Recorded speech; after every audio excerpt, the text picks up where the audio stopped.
ชนพบสุขล้นทันใด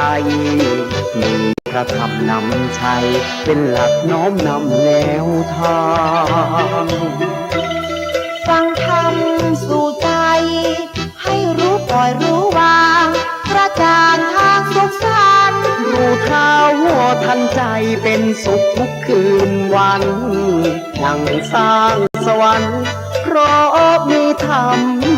นำใจ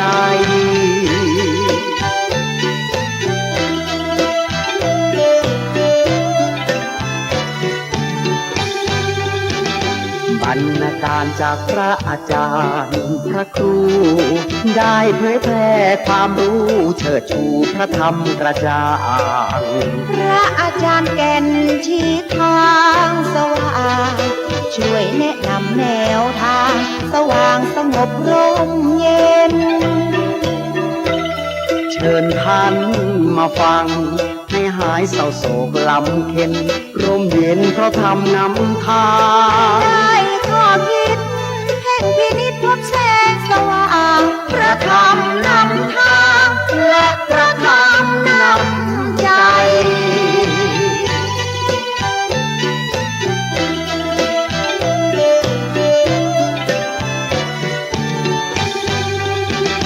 พระอาจารย์ทนายสืบสารมั่นคง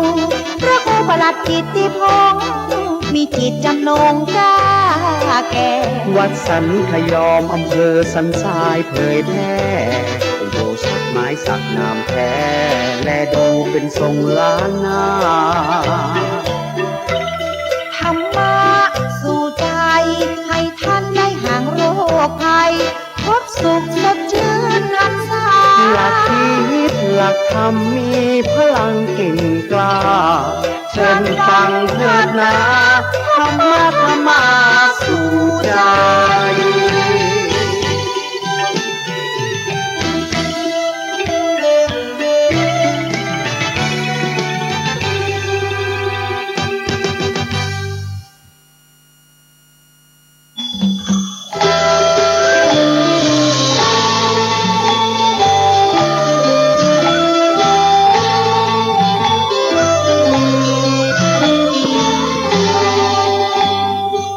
ขอเชิญร่วมกระทำบุญ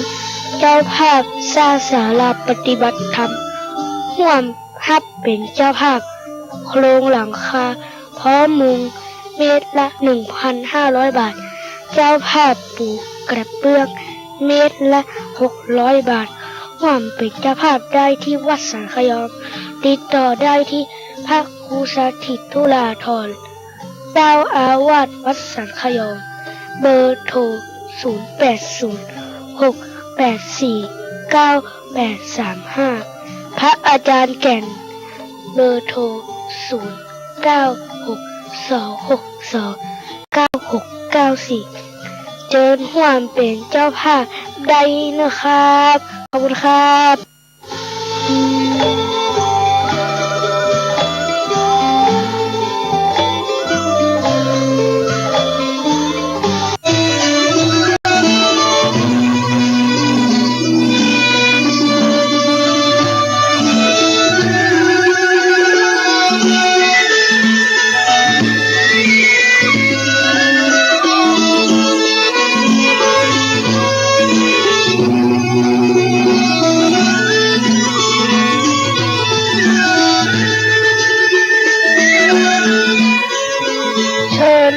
ทุกท่านรับฟังรายการธรรมะสู่ใจกับพระอาจารย์แก่นวัดสังขยอมได้ณบัดนี้ครับ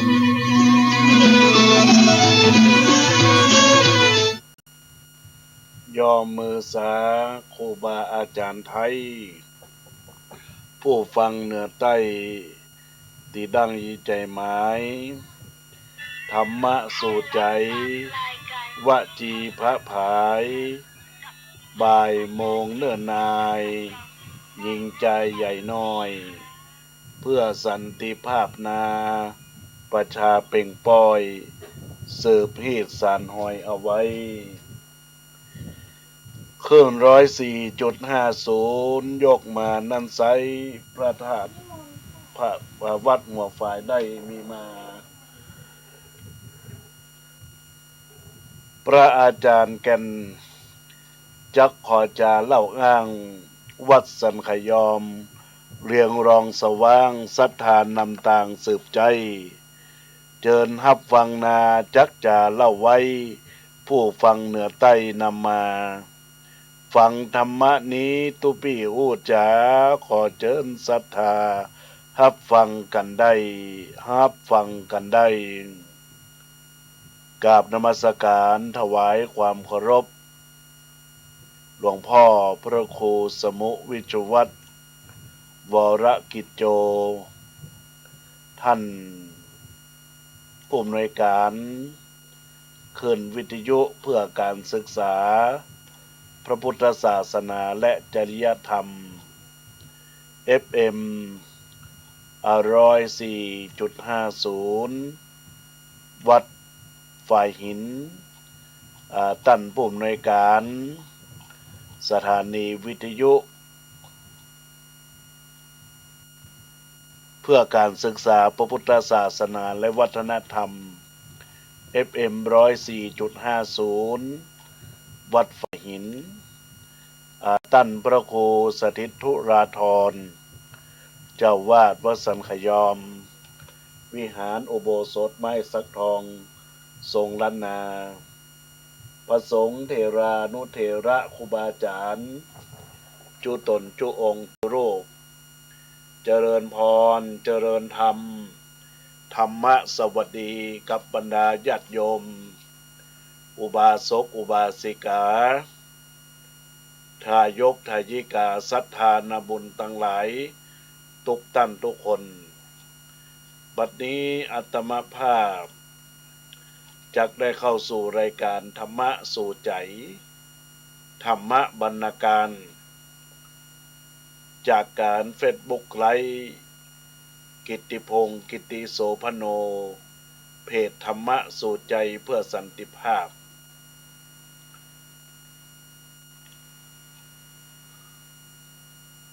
แล้วก็สัญญาณจากขึ้นวิทยุ FM 104.50 วัดฝ่ายหินที่บรรดาญาติโยมสาธุชนพุทธบริษัททั้งหลายทุกท่านได้น้อมสดับตับฟังอยู่ในขณะนี้ในเวลานี้อาจจะเป็นช่วงเวลาช่วงบ่ายที่บรรดาญาติโยมกินข้าวน้ำจำข้าวตอนเรียบร้อยอยู่ต่างบ้านอยู่ต่างจองก็คงหมุนคลื่นวิทยุมาทางขึ้น FM 104.50 วัดฝ่ายหินเพื่อที่ได้น้อมรับฟังรายการธรรมะสู่ใจเพื่อสันติภาพเกิดบุญเกิดกุศลกับมุราศรัทธาญาติโยมอุบาสกอุบาสิกาทายกทายิกาศรัทธานบุญละท่านทั้งหลายทุกท่านทุกคนในโอกาสบัดนี้ในโอกาสบัดนี้ญาติโยมก็จะได้รับฟังสารธรรมซึ่งเกี่ยวข้องเกี่ยวเนื่องกับการดำเนินชีวิตประสิทธิพรให้ญาติโยมสาธุชนละท่านทั้งหลายจักได้มีความสุขกายมีความสบายอกมีความสบายใจเพื่อเป็นกาละที่เราท่านทั้งหลายอาจจะผิดพลาดในสิ่งที่เกิดขึ้นในเรื่องราวที่ปรากฏการณ์อยู่ในชีวิตประจำวันของเฮามีทั้งดีมีทั้งพลาดพลั้งมีทั้งไร้กำลังอกไร้กำลังใจเฮาท่านทั้งหลายญาติโยมก็ต้องพยายามปรับชีวิตของเฮาให้มีความสุขมีความสบายใจในโอกาสที่บรรดาญาติโยมสาธุชนพุทธบริษัทเราท่านทั้งหลาย จากได้รับฟังญาติโยมสาธุชนพุทธบริษัททั้งหลายในชีวิตในสังคมในบ้านในเมืองของเฮานั้นตำแหน่งหน้าที่กิจการงานทุกสิ่งทุกอย่างที่มันเกิดขึ้นในตัวของเฮาและตัวของต่างต่างหลายนั้นเป็นสิ่งที่เรียกว่าเป็นสิ่งที่ได้มาด้วยการเกิดการงานเกิดลาภเกิดยศเกิดความเป็นอยู่เป็นไปแต่ในลักษณะของหลักธรรมที่จะอู้จากับบรรดาญาติโยมสาธุชนพุทธบริษัททั้งหลายก็เรียกว่าธรรมะสื่อง่ายๆเกี่ยวข้องกับโขนคือการแสดงชนิดหนึ่งของไทยเมื่อนักแสดงใส่หัวโขนแล้วเขาก็จะแสดงตามบทบาทหน้าที่อย่างเต็มความสามารถตำแหน่งหน้าที่การงานรวมถึงยศถาบรรดาศักดิ์ก็เหมือนหัวโขนเมื่อได้รับการแต่งตั้งนั้นหมายถึงได้สวมหัวโขนก็ต้องปฏิบัติหน้าที่ไปตามตำแหน่งนั้นๆคือดีที่สุดเบื้องต้นที่ผู้ได้รับการแต่งตั้งให้ดำรงตำแหน่งต่างๆก็ต้องสำนึกและตระหนักเสียก่อนว่าคำว่าหัวโขนที่ตนได้มานั้นได้มาเพราะเหตุใด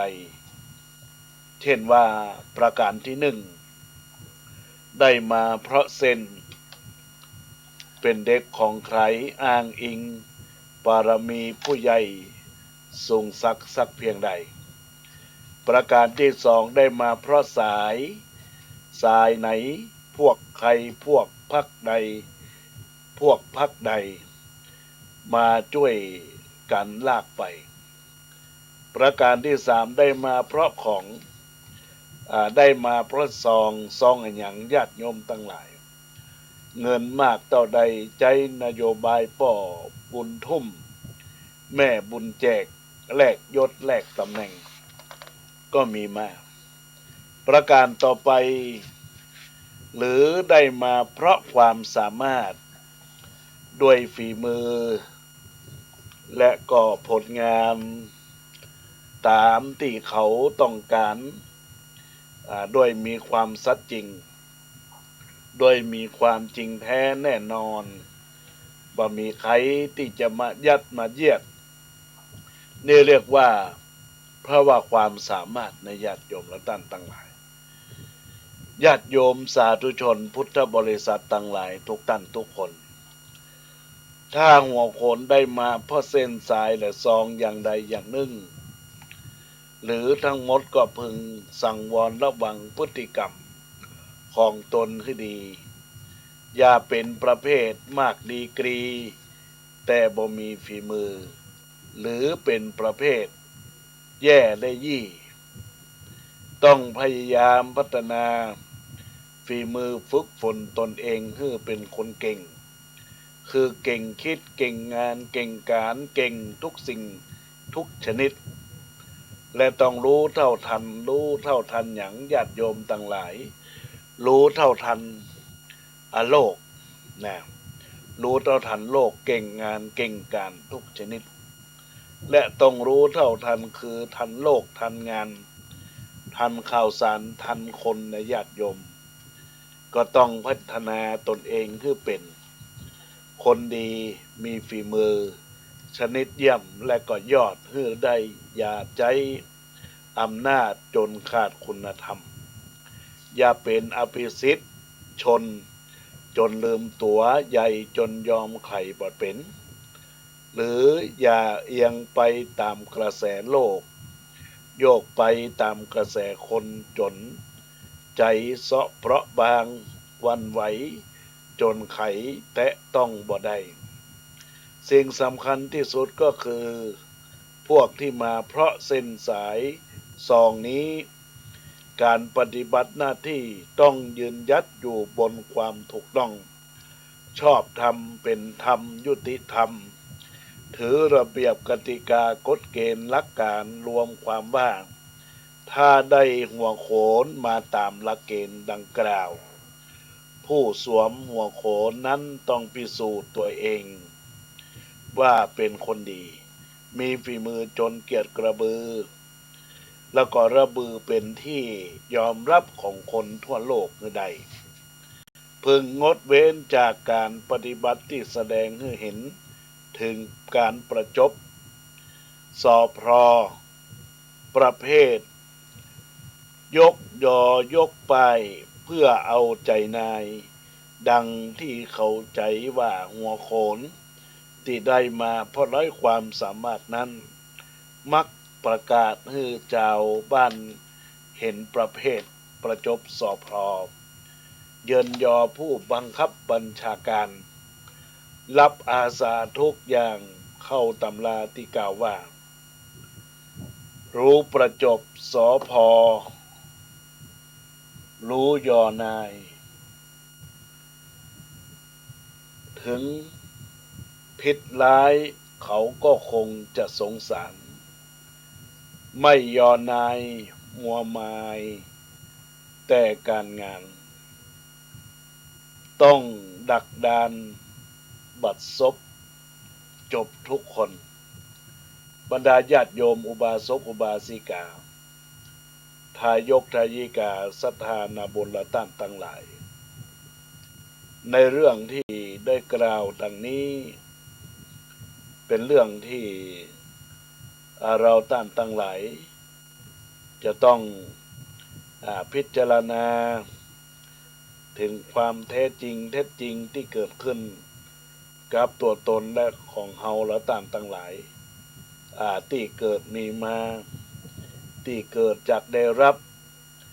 ในสิ่งที่เกิดขึ้นนั่นก็คือเรื่องที่ผู้ใหญ่เป็นผู้บังคับบัญชา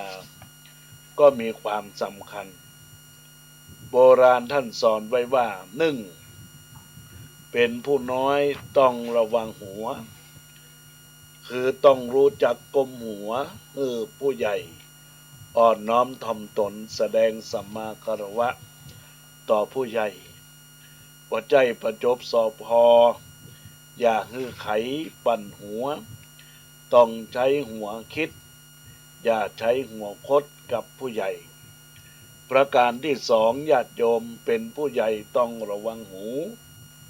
คือผู้ใหญ่อย่าหูเบาเชื่ออะไรง่ายๆต้องฟังหูไว้หูเพราะผู้ใหญ่มักพูดเป่าหูถ้าบ่อหนักแน่นก็จะหลงคารมคนรอบข้างจารีตของผู้ใหญ่ประการหนึ่งก็คืออย่าให้ผู้น้อยรู้ว่าตนชอบอะไรเพราะชอบรถเขาก็จะให้รถมาให้ชอบเงินเขาก็เอาเงินมาให้ชอบงาเขาก็จะชอบงามาให้ชอบนาฬิกาเขาก็เอานาฬิกามาให้ชอบดื่มเหล้าเขาก็เอาขวดเหล้ามาให้เราชอบอย่างว่าเขาก็เอาอย่างว่ามาให้เราดังนั้นเมื่อเป็นผู้ใหญ่จึงต้องมีศีลธรรมชอบธรรมและยุติธรรมดังกวีสอนไว้ว่าเป็นผู้ใหญ่ที่ดีต้องมีหลักมิใช่รักหลงไหลคนใกล้กว่าทุกคนในปกครองต้องเมตตามิใช่ว่าใครบ้าใบ้สิ้นใยดีนี่แหละญาติโยมทั้งหลายเป็นเรื่องราวของหัวโขนในส่วนที่หนึ่งในส่วนที่สองนั้นยศตำแหน่งเป็นเหมือนหัวโขนก็เรียกว่าหัวโขนสองก็คือหัวโขนใส่แล้วก็ต้องเต้นถ้าไม่เต้นไม่ใช่หัวโขนยศตำแหน่งหน้าที่การงานเมื่อได้รับการแต่งตั้งก็ต้องทำให้สมบทบาทบางคนสวมหัวโขนแล้วติดใจนึกว่าเป็นของถาวรติดตัวติดใจจนตายไม่รู้จักถอดหัวโขนแท้จริงญาติโยมและท่านทั้งหลายเรื่องหัวโขนในหลักทางพุทธศาสนาที่มีขึ้นตัดได้พระพุทธเจ้าทรงตรัสว่ายะโส รัฐานะมัจฉยะแปลว่าได้ยศแล้วอย่าประมาทได้อำนาจแล้วก็อย่าเมาอย่าลืมว่าอันยศมิใช่เหล้าเมาแต่คอถูกเขายอมเหมือนถูกเขาเกลาให้ขันตั้นสอนว่าอย่าไปหลงหัวโขนซึ่งเป็นสิ่งที่สมมุติไม่จีรังยั่งยืนเป็นสมบัติพัดกันชมสมเด็จพระสังฆราชวานวาสนมหาเถระวัดราชบพิตรได้ทรงนิพนธ์เตือนใจผู้ได้ยศไว้ว่าหัวโขนสวมหัวคนเต้นหมายเป็นลิงยักษ์สักครู่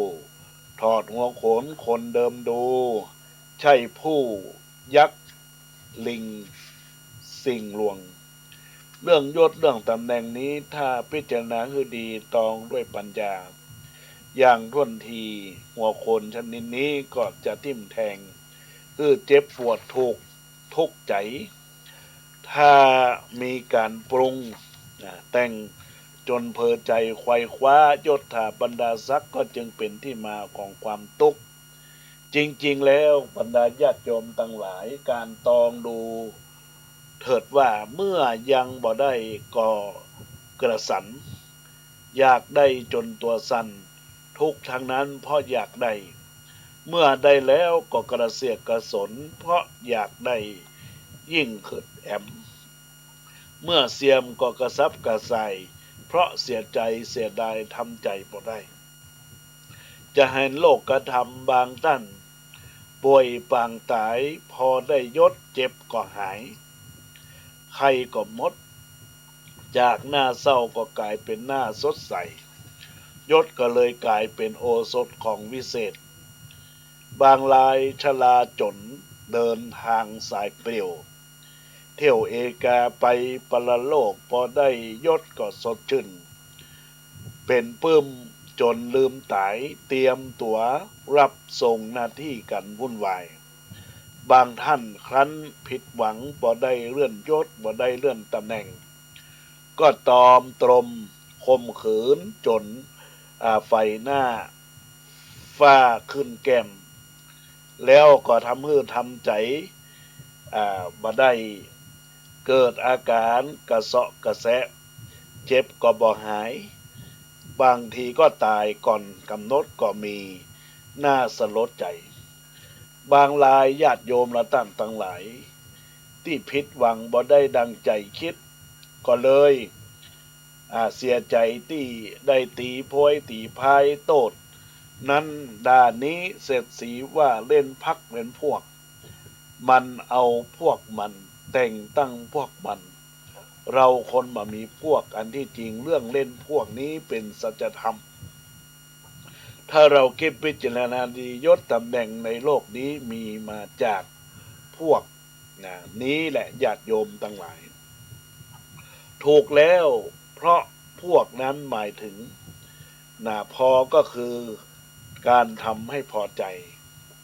ผู้น้อยทำให้ผู้ใหญ่พอใจจะเอาอะไรก็ได้ผู้ใหญ่ก็ให้หมดวอก็คือทำให้ไว้วางใจลูกน้องทำให้เจ้านายไว้วางใจคือไว้ใจได้ความก้าวหน้าของลูกน้องก็ผ่องใสก็คือทำให้เกรงอกเกรงใจอยู่กับคนอยู่กับใครทำให้เขาเกรงใจได้เป็นลาภอันประเสริฐจะเห็นว่าพวกมีความหมายที่น่าคิดทีเดียวเราพวกเดียวกันเพราะพวกเราพอใจกันไว้วางใจกันและเกรงใจกันคณะใดองค์กรใดกลุ่มใดรุ่นใดมีคุณสมบัติดังกล่าวนั่นแหละญาติโยมทั้งหลายเขาก็เป็นพวกกันเฮาผู้ซึ่งไร้พวกจึงเป็นอย่างที่เป็นนี่แหละญาติโยมไร้ยศขาดตำแหน่งดังนั้นอย่าไปว่าเขาเลยทำใจเสียเถอะปงให้ได้นี่เป็นสัจธรรมนกมีขนคนมีพวกสะดวกทุกอย่างนกไม่มีขนคนไม่มีพวกไม่สะดวกสักอย่างดูแบบอย่างสมเด็จพระพุทธจารย์หลวงปู่โตพรหมรังสี ท่าน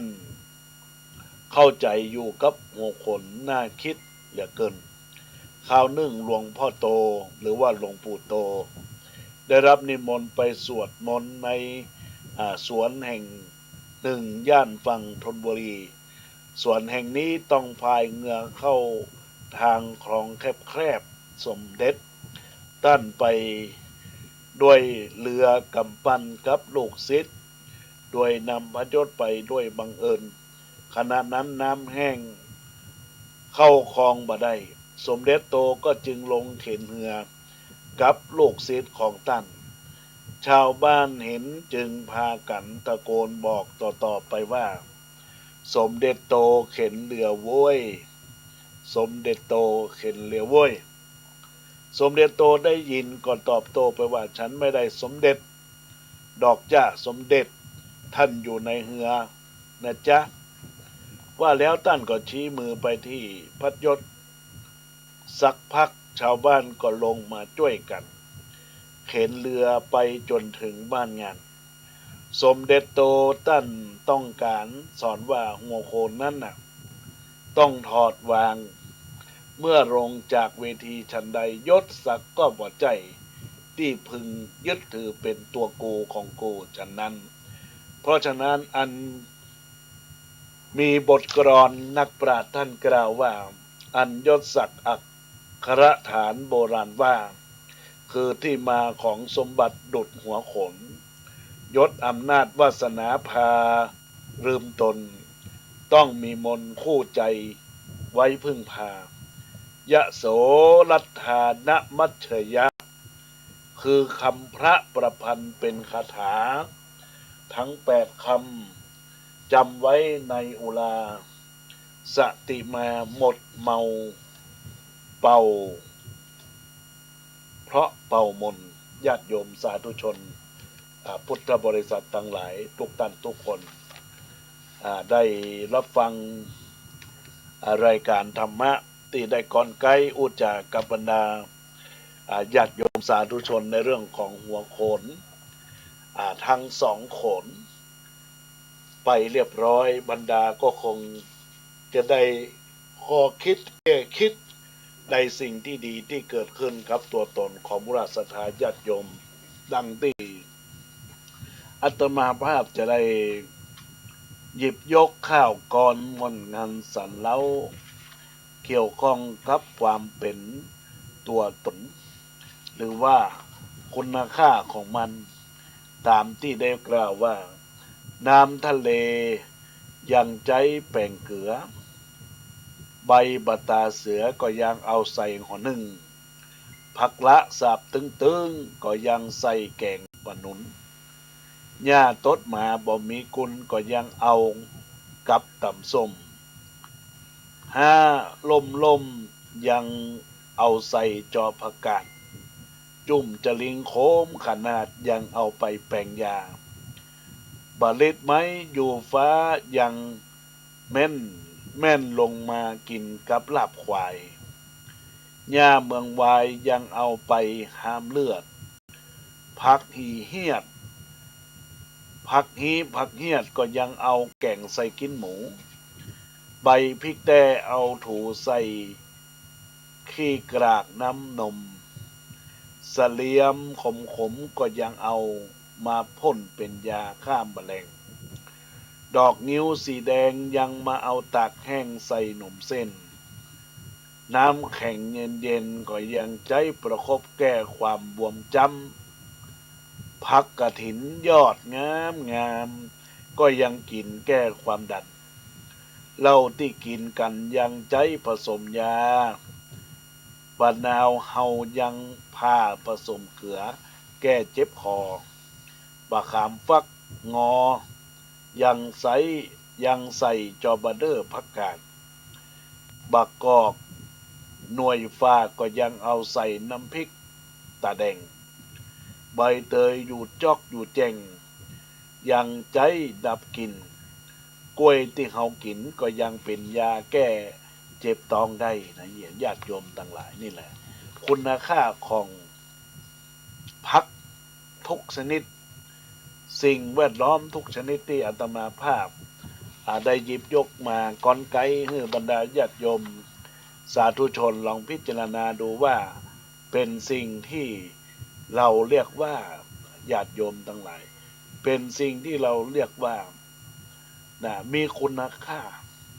ก็เปรียบเหมือนกับคนญาติโยมทั้งหลายเปรียบเป็นมนุษย์ถ้าจิตใจของคนเฮาพาตัวเฮามีคุณค่าเหมือนพักเหมือนสิ่งแวดล้อมต่างหลายต่างปวงที่มันกระทำอยู่เนี่ยมันก็ย่อมมีคุณค่าของมันของคนญาติโยมทั้งหลายก็เปรียบเหมือนกับคนเช่นเดียวกันที่บอกว่าคนเนี่ยถ้าหากว่ามันทำคุณงามความดีเวลาตายไปแล้วญาติโยมทั้งหลายก็จะมีคุณค่าก็จะต้องมีความเป็นสิ่งที่กระทำเมื่อยามโขนก็คือความดีก็บ่หายไปไหนญาติโยมทั้งหลายแต่ถ้าหากว่าความดีที่เราทั้งหลายกระทำกันไปแล้วญาติโยมมันก็เป็นสิ่งที่สร้างสรรค์มีความสร้างสรรค์มีความคิดที่เกิดด้วยสติปัญญาของตัวของตนแต่หากว่าเฮาบ่ทำอันอย่างเลยความเป็นคนญาติโยมเฮาบ่ทำอันอย่างเลยมันก็จะทำให้เฮานั้นขาดความดีของตัวเองเหมือนกับสิ่งแวดล้อมพักทุกอย่างที่ได้กล่าวไว้เพราะว่าเขามีคุณค่าของมันมีคุณค่าของมันคนก็เหมือนกันก็มีคุณค่าของคนหัวคิ้วตาจมูกปากก็ยังมีคุณค่าของคนร่างกายของคนทุกชนิด32ประการก็มีคุณค่าของร่างกายของมันและเราจะจับเอาคุณค่าของเราได้จะใดญาติโยมทั้งหลายก็ต้องมันพิจารณาถึงคุณงามความดีสร้างคุณงามความดีไว้หนักๆความดีฝากไว้ในทางพุทธศาสนาก็คือการรักษาศีลเมตตาภาวนาความดีอยู่กับชุมชนสังคมก็มันพยายามให้ความคิดให้แนวคิดให้แนวทางและร่วมกันกระทำการกระทำงานก็สิ่งนั้นมันก็จะเกิดขึ้นกับตัวตนของเขาซึมซาบในตัวเขาก็คือคุณงามความดีคุณธรรมสร้างสรรค์ความดีเกิดขึ้นในตัวเขาและตามต่างหลายเหมือนคำที่กล่าวว่าทำดีแล้วผ่องแผ้วสดใสทำชั่วเนิ่นนายบ่ใสสว่างแจ้งทำดีต่อไปบารมีเต็มแท่งดุจดังแสงแห่งพระอาทิตย์เจิดจ้าสดใสนอกในโสภิตบ่ติดห่วงห้องกังวลหมดใสซอยร้อยใจบ่สับสนกายใจบ่ร้อนรนทุกคนสอบสู้ทำดีต่อไปใจฮื้อลิงลู่สู่ไตรรัตนะแก้ว3ประการเป็นสิ่งดีแต่แน่วแน่กว่าสิ่งอันใดศาสนาพุทธบริสุทธิ์สดใสประพฤติปฏิบัติไปสดใสสว่างแจ้งสดใสสว่างแจ้งเนื้อญาติโยมและท่านทั้งหลายตอนนี้อาตมาภาพก็ได้นำสาระธรรมเพื่อเป็นแนวทางในการดำเนินชีวิตประสิทธิ์พรให้เกิดความดีกับตนตัวบุรศรัทธาญาติโยมและท่านทั้งหลายอาตมาภาพก็จะได้ขอเจริญพรญาติโยมได้บอกกล่าวเปล่าประกาศในสิ่งที่ญาติโยมอยากจะร่วมสร้างบารมีธรรมซึ่งกำลังมีโครงการก่อสร้างห้างแผงศาลาปฏิบัติธรรมศูนย์พัฒนาคุณธรรมวัดสัมขยอมอาสภมหาเถระนุสรณ์กตัญญูอาจริยบูชาคุณในโอกาสบัดนี้ญาติโยมสามารถที่จะร่วมบุญกันได้โครงหลังคาเม็ดละพร้อมมุงในญาติโยมเม็ดละ 1,100 บาทพร้อมด้วยปูพื้นปูด้านบนก็เม็ดละ600 บาทก็ขอเจริญพรญาติโยมท่านใดอยากจะร่วม เป็นเจ้าภาพก็สร้างบุญด้วยกันเนอะญาติโยมหลานต่างทั้งหลายก็ขอเจริญพรกับญาติโยมสาธุชนร่วมบุญกันได้ตามเจตนาตามเจตนาก็ได้แล้วแต่บุญกุศลที่จะเกิดขึ้นกับตัวตนของมูลศรัทธาญาติโยมเราต่างทั้งหลายซึ่งบรรดาญาติโยมบางผู้บางท่านก็ร่วมทำบุญกับอาตมาภาพในวันกฐินของวัดที่ผ่านมาปี2564 65แล้วก็66ปีนี้ก็ร่วมสร้างด้วยกันในรอบหนึ่งญาติโยมทั้งหลายเป็นสร้างบุญกุศลผลงานความดีที่บรรดาญาติโยมทั้งหลายก็ร่วมสร้างเพื่อเป็นวิทยาทานธรรมทานต่อผู้ที่จะมาประพฤติวัดปฏิบัติธรรมในศาลาบำเพ็ญบุญนี้แล้วก็จะได้ขอเจริญพรญาติโยมจากการพิมพ์เข้ามาในกล่องข้อความเฟซบุ๊กไลฟ์ก็เจริญพรกับคุณโยมแม่พัชรินแซ่เตียเจริญพรกับแม่วาสนากันทวีเจริญพรกับแม่ครูเดือนทองจันทีรัตนมหาอุบาสิกาจากบันต้อเมืองลังอำเภอเมืองจังหวัดเชียงใหม่ได้ทักทายเข้ามาเจริญพรกับแม่อำพรกันทมีจากเวียงหนองล่องเจริญพรกับแม่มารีนพิคุณจากตลาดกัดก้อมหลังวัดจังกวงได้ทักทายเข้ามาเจริญพรกับคุณโยมชื่อนุ้ยแม่น้องบีมเจริญพรกับคุณโยมนิจามนแสงคำเจริญพรกับคุณโยมพินชริยานิติประสาทเจริญพรกับคุณโยมแม่อุ้ยเอ้ยสุติวงศ์แล้วก่อนนมัสการท่านอาจารย์พระครูสังฆรักษ์จิรพงศ์จิตตสังวโรได้ทักทายเข้ามาโอกาสนี้เจริญพรกับพ่อครูบอยเทพประสิทธิ์เจริญพรกับ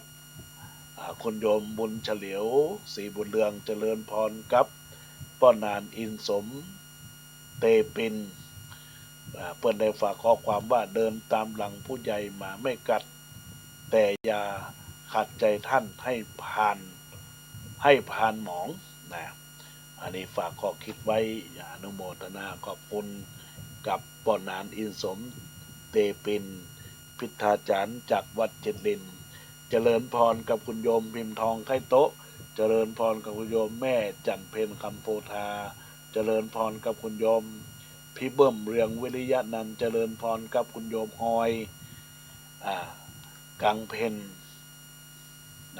กองเพนในโอกาสนี้แล้วก็เจริญพรกับญาติโยมที่ทักทายเข้ามาในสายหน้าไม้สายรายการในส่วนของไลน์ก็ดีก็เจริญพรกับคุณโยมนาชากาแฟเจริญพรกับคุณโยมธนวันพูดงานเจริญพรกับคุณโยมนาศรีวรรณาเจริญพรกับแม่ครูเปรมจิตอุปพันธ์เจริญพรกับคุณโยมพินชริยานิติประสาทเจริญพรกับคุณโยมกนิกาหานวิริยะกิตติชัยจากโรงเรียนอนุบาลพันนีอำเภอเมืองจังหวัดเชียงใหม่ทักทายเข้ามาในโอกาสนี้ก็เจริญพรกับคุณโยมเฟซบุ๊กขุน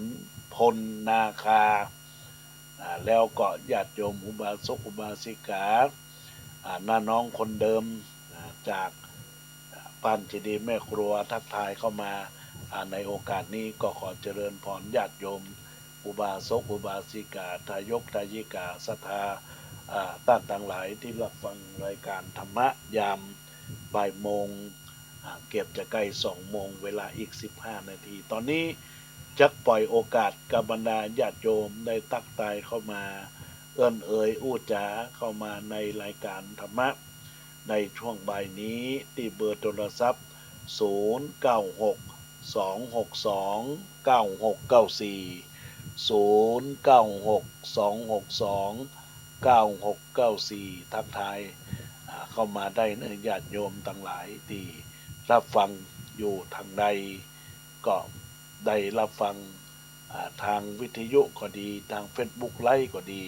ก็เจริญพรทักทายเข้ามาเป็นสายบุญ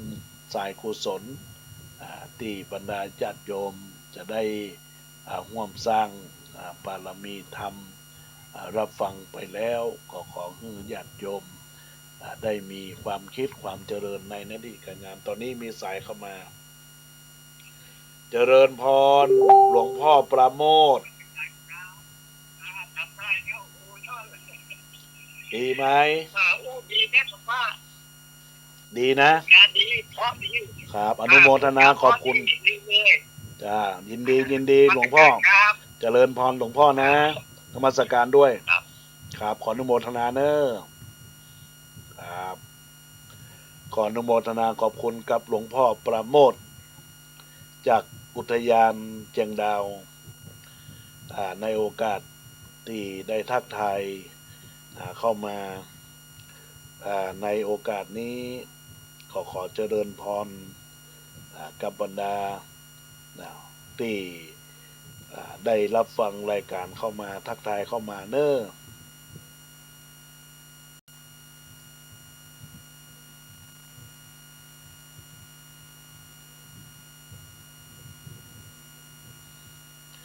ญาติโยมท่านใดที่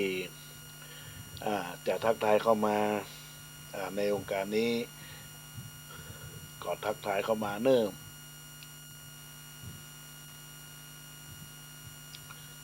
ในโอกาสนี้ที่เบอร์โทรศัพท์096 262 9694 096 262 9694ทักทายเข้ามาเนอะญาติโยมอยู่ทางใดนะว่าในโลกนี้บ่มีเราโลกก็ยังอยู่ได้บ่มีเราโลกก็ยังหมุนต่อไปได้เคยได้ยินนิทานเรื่องไก่ที่ต้องตื่นขึ้นมากันทุกเช้าเพราะเชื่อว่าตัวเองก็ทำให้พระอาทิตย์นั้นโผล่ขึ้นมาแต่เมื่อมันตายไปแล้วพระอาทิตย์ก็ยังโผล่ขึ้นมาเหมือนเดิมผู้คนทุกวันนี้คนมากมายทำตัวเหมือนไก่ก็เพราะว่าสำคัญตัวเองมากจนเกินไปนะก็จำไว้บ่มีเราโลกก็ยังหมุนได้ต่อไปเราก็ทำตัวของเราไปตามความน่าเป็นน่าอยู่นะญาติโยมและท่านทั้งหลายก็ขอฝากกับบุญกุศลที่บุญหลาศรัทธาญาติโยมได้น้อมรับฟังรายการธรรมะยามบ่ายโมงนี้เป็นข้อคิดคติเตือนใจสร้างสรรค์กุศลคุณงามความดีเนอะญาติโยมและท่านทั้งหลายในโอกาสนี้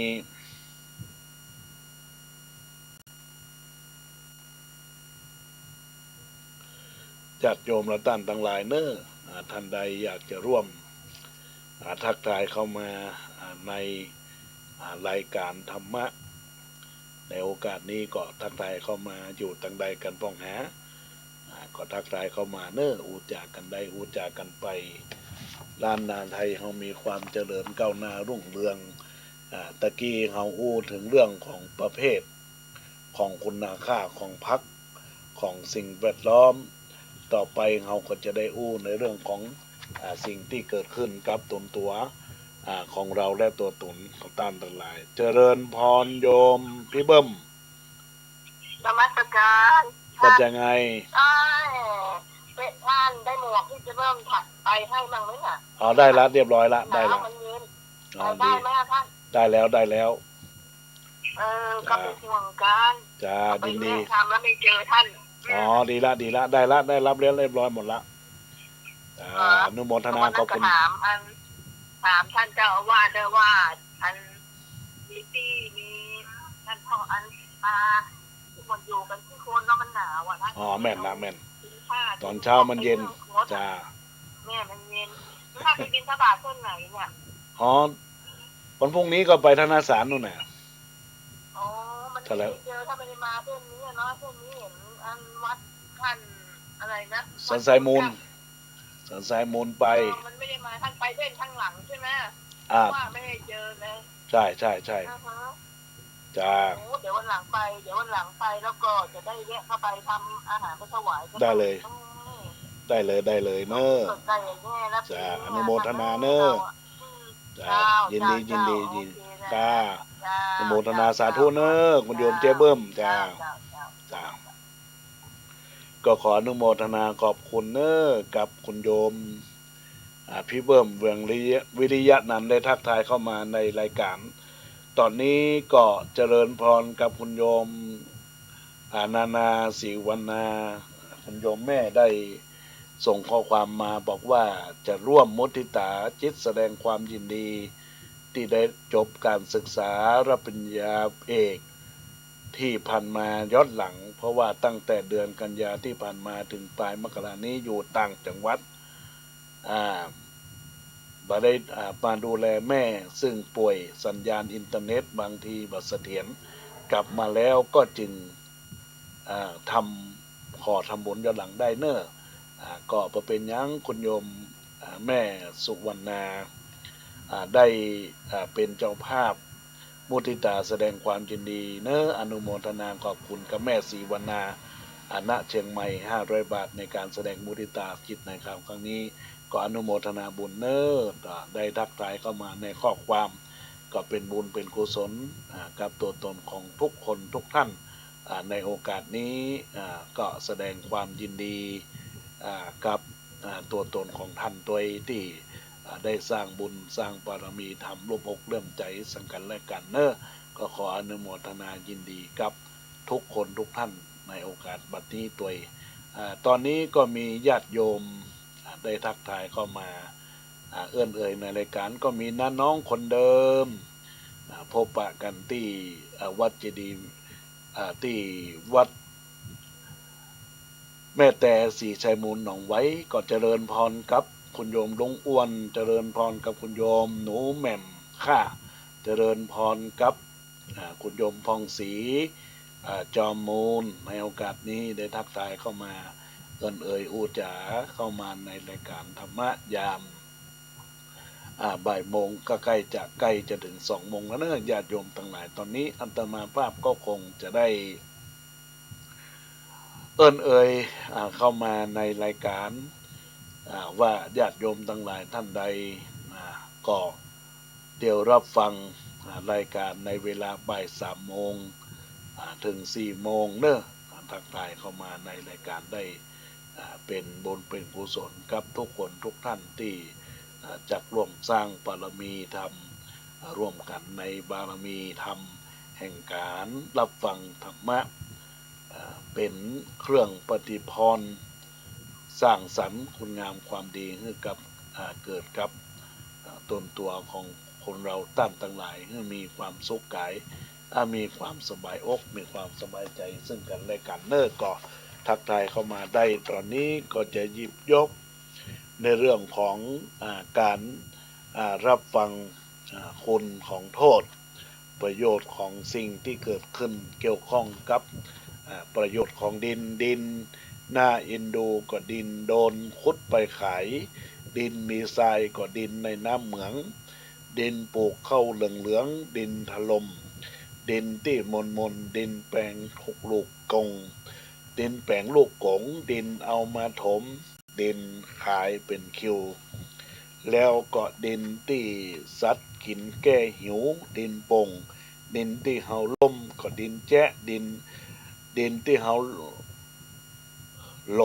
มนั่นก็คือดินแจ๊ะดินที่แงะก็ดินติดเกิบดินที่แปลงระเบิดดินเทาดินปั้นเป็นควายเท่าดินเหนียวดินปลูกผักเขียวก็ดินล้วนดินที่ละอ่อนปั้นม่วนดินน้ำมันดินที่ครั้งดินใส่สตวงดินหน้าเป็นห่วงดินถูกน้ำเซาะดินมะเมาะดินดำดินบ่องามดินขาดน้ำดินที่เป็นรูปต่างๆดินปั้นเป็นกระตุนดินที่ได้บุญดินบริจาคดินหายากก็ดินพระรอดสปุนดินบ่คุ้มทนก็ดินที่ปลูกอันหยังก็พุทธเตือนสำรวจใกล้แต่เนออันนี้ก็ขอฝากกับบรรดาญาติโยมสาธุชนพุทธบริษัททั้งหลายในรายการกอนไกธรรมะสารธรรมม่วนงานสันเล่าโอจากันได้โอจากันไปล้านนาไทยเฮาก็มีความเจริญก้าวหน้ามีความรุ่งเรือง เกิดขึ้นกับตัวตนของเราและตัวตนของท่านทั้งหลายเนอะตอนนี้ก็ญาติโยมท่านใดที่ทักทายเข้ามาในรายการก็เจริญพรอนุโมทนาขอบคุณเป็นอย่างยิ่งที่ทุกท่านทุกคนได้มีส่วนร่วมกันและกันสร้างบารมีธรรมสร้างบารมีบุญที่เกิดกับตนตัวของเราท่านทั้งหลายมีความสุขมีความเจริญก้าวหน้ารุ่งเรืองในชีวิตประจำวันและชีวิตที่เกิดขึ้นแล้วมีเกาะกำบังปัญหาอุปสรรคที่เกิดขึ้นในชีวิตในตัวตนของเราอย่าได้คล้องอย่าได้ขาดอย่าได้คล้องแวะในสิ่งใดที่มันมีปัญหาในชีวิตของคนเราเนอะดังนั้นก็ขอฝากกับบรรดาญาติโยมสาธุชนพุทธบริษัททั้งหลายในโอกาสนี้ที่ได้รับฟังรายการธรรมะในโอกาสที่ทุกท่านทุกคนได้รับฟังแล้วเป็นสิ่งที่ทุกท่านจะได้กลไกหลักแห่งการสร้างกุศลคุณงามความดีในสิ่งที่เกิดขึ้นกับตัวตนของเราในโอกาสนี้เนาะช่วงนี้ก็ว่าไผถามว่าฮ้อนกับตอนนี้หนาวองศาลุ่มซาวเอาใดดีเจ้าถามคนหนุ่มกำจนถึงคนเฒ่าจะเอาหนาวกะว่าฮ้อนห่มผ้าเมื่อคืนลายผืนเอาซ้อนนอนรับบ่ได้มันเย็นกับฮ้อนเนื้อปิบางครั้งจำเป็นถอดเสื้อสะกระเด็น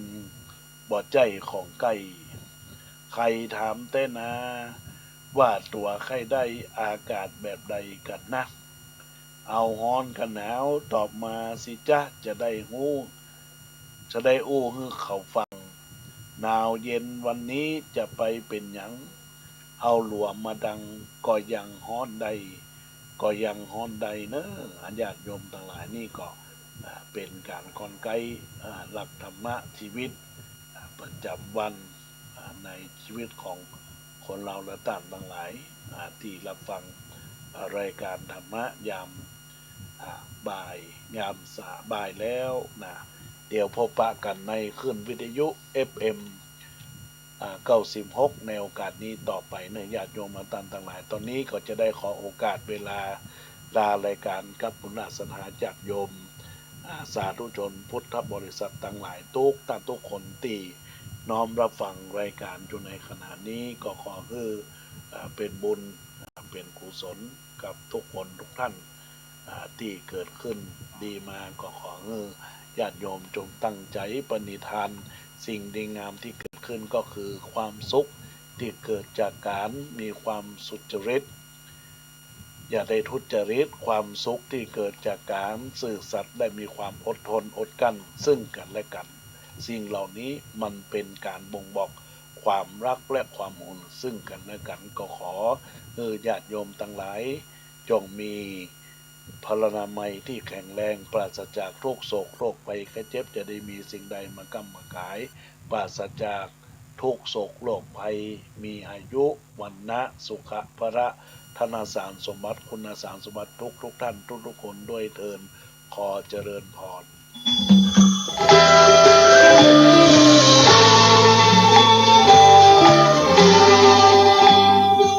ขอเชิญร่วมกระทำบุญเจ้าภาพสร้างศาลาปฏิบัติธรรมร่วมฮับเป็นเจ้าภาพโครงหลังคาพร้อมมุงเมตรละ 1,500 บาทเจ้าภาพปลูกกระเบื้องเมตรละ 600 บาทร่วมเป็นเจ้าภาพได้ที่วัดสังขยอม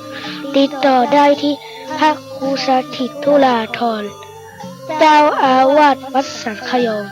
เบอร์โทร 0806849835 พระอาจารย์แก่นเบอร์โทร